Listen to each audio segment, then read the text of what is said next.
তো সবাইকে নমস্কার। তো আজকে আমি যে বিষয়টা নিয়ে আলোচনা করব সেটা হচ্ছে প্যানিক অ্যাটাক। তো প্যানিক অ্যাটাক দু ধরনের হয়, আর প্যানিক অ্যাটাক আর অ্যাংজাইটি দুটোই আলাদা। তো আমি আজকে যেটা আলোচনা করব যে প্যানিক অ্যাটাক দু ধরনের হয়। তো তো আমার যেটা হয়েছিল সেটা হয়েছিল প্যানিক অ্যাটাক। তো আমি একটা জিনিস দেখে ভয় পেয়ে গেছিলাম, মানে ফার্স্ট যেটা বলতে চাইবো, তো প্যানিক অ্যাটাকটা আমার মাথাটা যেহেতু ঘুরে গেছিলো, তো সেই কারণের জন্য আমি খুব ভয় পেয়ে গেছিলাম। তো সেই ক্ষেত্রে আমার ট্রিগার পয়েন্ট হয় ওটা, সেটা আমি এখন বুঝতে পারি। তারপর থেকে মাথা ধরা, মাথা ধরে থাকা, মাথার পার্টিকুলার এই জায়গাটা মাথাটা ধরে থাকা। আর তো মাঝে মাঝে মনে হচ্ছে যে সাইডটা ঝিনঝিন ধরে গেছে, এই সাইডটা বাদিকটা বেসিক্যালি।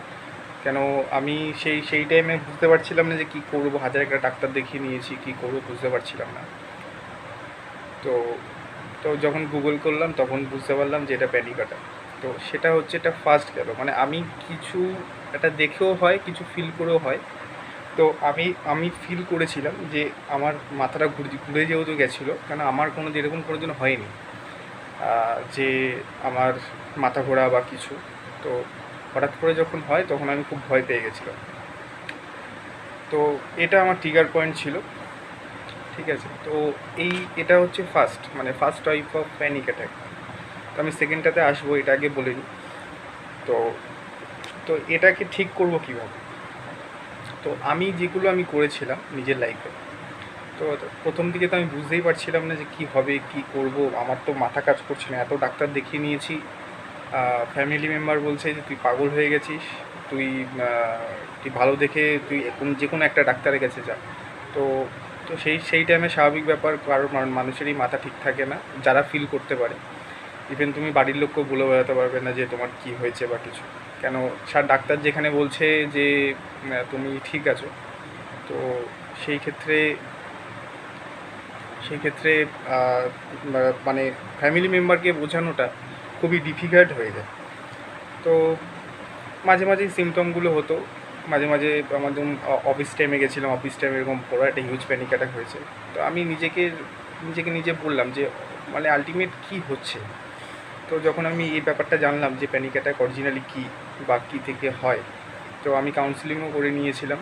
তো কাউন্সিলিং করিয়ে নেওয়ার পরে তখন আমাকে কাউন্সিলিং সেরকম একটা কোনো ডিফারেন্স নেই। কাউন্সিলিং আমি বলবো যে কাউন্সিলিং করাতে পারো তোমরা, বাট কাউন্সিলিং করিয়ে সেরকম একটা ভালো ফল পাওয়া যাবে সেটা আমি, মানে তোমার মাইন্ড স্যাটিসফ্যাকশানের জন্য তুমি করতে পারো। কেন মাইন্ড স্যাটিসফ্যাকশানটা তখন খুব জরুরি। কেন আমার হাজার একটা ব্লাড টেস্ট হয়ে গেছে শরীরে, কোনো সব কিছুই নর্মাল, তো কোনো কিছুই বেরোয়। তো একটা মাইন্ড স্যাটিসফ্যাকশান ছিল, নিজেকে বোঝাতাম, নিজে কাজে যখন যেতাম, যখনই এরকম আসতো তখন নিজেকে নিজে বোঝাতাম। তো অনেকে বলে জল খেতে বলে, তো জলটা আমি রেকমেন্ড করবো জলটা খেও না। তো নিজেকে নিজে একটুখানি কন্ট্রোল করার চেষ্টা করো, ব্রিদিং এক্সারসাইজ করো। আমি যেটা করতাম, অনুলোম বিলোম করতাম, ভামরি করতাম, প্রাণায়াম করতাম, ফিজিক্যাল অ্যাক্টিভিটি করতাম। তো ফিজিক্যাল অ্যাক্টিভিটি যখন আমি করা স্টার্ট করি তখন নিজের খুবই অসুবিধা হচ্ছিল। যখন আমি দেখলাম যে না, এই দ্বারা তো হচ্ছে না, নিজেকে নিজেই ঠিক করতে হবে। তো আমি কী করলাম, আমি ফার্স্টে সকালবেলা করে উঠলাম, উঠে মেডিটেশানে বসতাম, মেডিটেশানে বসে ভামরি করতাম, অনুলোম বিলোম করতাম, কপালভাতি করতাম, ওমটা করতাম। তো আস্তে আস্তে দেখছিলাম যে অনেকটা এই ডিজিনেস যেটা ছিল, তো সেগুলো আস্তে আস্তে কাটতে থাকছে। তো আমার যেই প্রবলেমগুলো ছিল, যেটা আমি ফার্স্ট থেকেই বললাম যে মাথার সাইডটা ধরে থাকতো, চোখে ঝাপসা দেখতাম, লাইটের খুব প্রবলেম হতো আমার। কেন হঠাৎ করে মানে লাইটের ফোকাসটা চোখের মধ্যে জোরে পড়ে যাচ্ছে, হঠাৎ করে মানে লাইটটা কম হয়ে যাচ্ছে। তো এই প্রবলেমগুলো থাকতো। হার্টবিট প্যালপিটেশন, মাঝে মাঝে আমি অল টাইম আমি পালসের চেক করতাম যে কী হচ্ছে, সারা রাত ধরে ইউটিউব ঘাঁটতাম। তো আমি বলবো যে এইগুলো করাগুলো বন্ধ করো তোমরা, কারণ এইগুলো করতে করতে আস্তে আস্তে জিনিসটার মধ্যে আরও ঢুকে যাচ্ছ তোমরা। নিজেকে নিজে ঠিক করতে হবে অ্যাক্টিভিটির মতো। আর এই জিনিসটা নিয়ে যতটা পারবে একটুখানি অ্যাভয়েড করো, বন্ধুবান্ধবের সাথে এনজয়মেন্ট করো, বন্ধুবান্ধবের সাথে এনজয়মেন্ট করো। আর আমি এইটুকুনি বলবো যে তোমরা এটা তোমরা এই তোমরা যে এই জিনিসটাকে নিয়ে সাফার করছো এটা কেউ বুঝবে না, তোমাকে নিজেকে নিজেই কভার করতে হবে। আর অবশ্যই ডাক্তার দেখাবে, যদি ক্রিটিক্যাল কন্ডিশন হয় অবশ্যই ডাক্তার দেখাবে। তো ডাক্তার দেখানোটা খুব প্রয়োজন, কারণ মেডিসিনটা আমার যেরকম চলেছিল, অ্যান্টি ডিপ্রেশন একটা ওষুধ চলেছিল, তো সেইটা পরের ভিডিওতে আমি বলবো যে কী ওষুধ চলেছিল বা কিছু। আর আরেকটা বসেছিল একটা মানে হার্টবিট স্লো করার জন্য, সে এটা ওষুধ দিয়েছিল, সেটা আমাকে অনেক পরে দিয়েছিল যখন আমার অফিসে ঘটনাটা ঘটে তখন, সেই টাইপটা।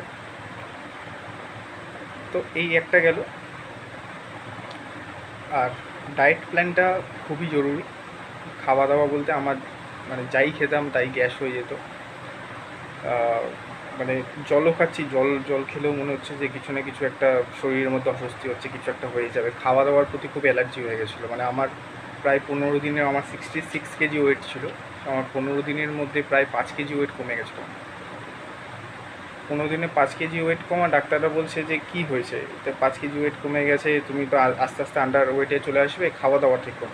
কিন্তু ডাক্তারকে কে বোঝাবে যে কিছু খেলেই আমার গ্যাস হয়ে যাচ্ছে। তো ডাক্তাররা গ্যাসের ওষুধ দিয়েছে, সেভাবে অতটা কমেনি, কিন্তু আস্তে আস্তে রিলিফ পেয়েছি, পরে ভিডিওতে বলবো। তো সেকেন্ডলি ইয়োগাটা মাস্ট। এগুলো থেকে ডায়েটটা আমি বলে দেবো তোমাদেরকে কীভাবে কী করেছিলাম আমি। আর আরেকটা হয় প্যানিক ডিসঅর্ডার। প্যানিক অ্যাটাক একটা গেল, একটা হচ্ছে প্যানিক ডিসঅর্ডার।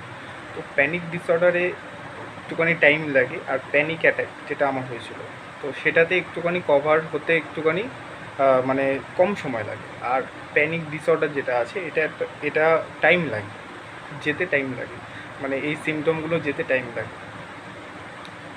কারণ প্যানিক ডিসঅর্ডার হলে তখন কেমিক্যাল ইমব্যালেন্স হয়ে যায়, মানে আমাদের শরীরে যা কেমিক্যাল আছে তো সেগুলো মানে বেশি পরিমাণে ইমব্যালেন্স হয়ে যায়। তো সেই কারণের জন্য এই প্যানিক ডিসঅর্ডারটা হয়। তো তো ডাক্তারদের অবশ্যই পরামর্শ করা দরকার। আর মর্নিং যোগা করতেই হবে। আর ফাইবার জাতীয় ফুড, মানে ফাইবার জাতীয় খাবার, সেটা আমি ডিসক্রিপশানে বলে দেবো, বা তুমি গুগলও করতে পারো।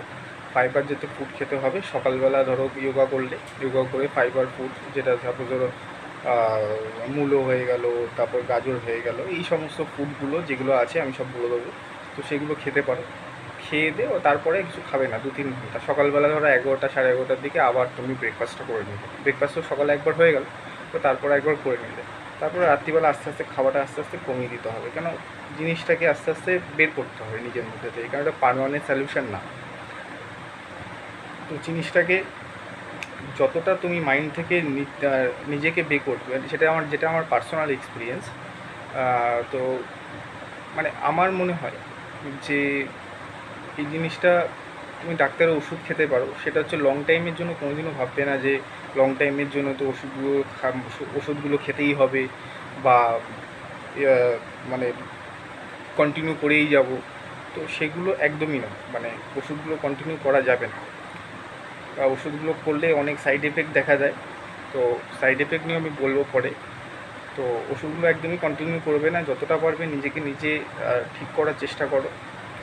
আর এই জিনিসগুলো নিয়ে বেশি ভাবনা চিন্তা করবে না। জানি এই জিনিসটা নিয়ে অনেক কঠিন ব্যাপার, এই জিনিসটা মাথার মধ্যে অল টাইম ঘুরেই যায়, সেটা আমিও এক্সপিরিয়েন্স করেছি।